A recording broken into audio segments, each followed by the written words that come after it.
Hei tā tētahi kai whakangungu hauara o te tai tokerau, kua ngaro I aia te iwa te kaumārima ōrau o āna kiritaki, nā te mea kāre anō ia kia whai I te kanawārai.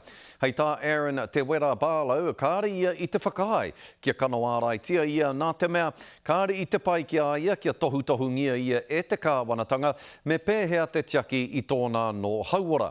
Hei tā tētahi mātanga hauara o te takiwā, me kaua tātou e whakawehewehe I a tātou anō, ki te hunga kanawārai me te hunga kanawārai kore. Nei rā te pūrongo a Harata Brown. Ko te kāinga. Go to their house, train them. Ko te taraka hoki te tari I e nei rā.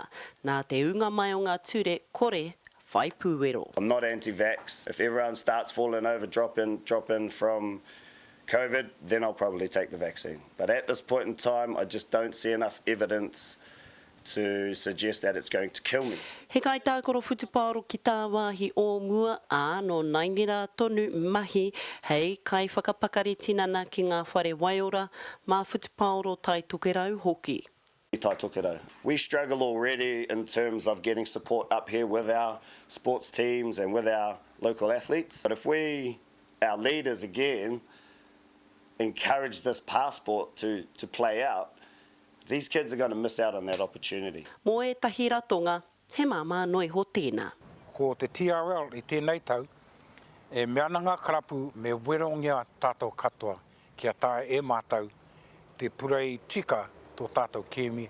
Ko te whakataitai riki Māori o te tai tokerau, te whakataitai riki nui rawa tuarua o te motu.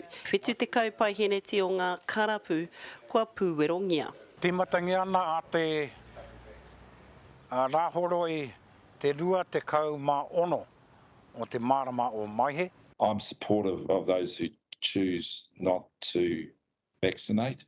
It's not that I agree with them, but I support their right to make a decision. Ko Burkhard hoki te toihau o te rōpū tōpū I ngā ratonga hauora Māori iwi hoki o te rohe. Hei tāna nā ngā tūāhuatanga o te wā e harai te mea me tō tara wāhi rua, ngā taha e rua. Prime Minister's signalling yesterday after the Cabinet meeting talked about the space after Omicron peaking, where vaccinations and vaccine passes may not have relevance.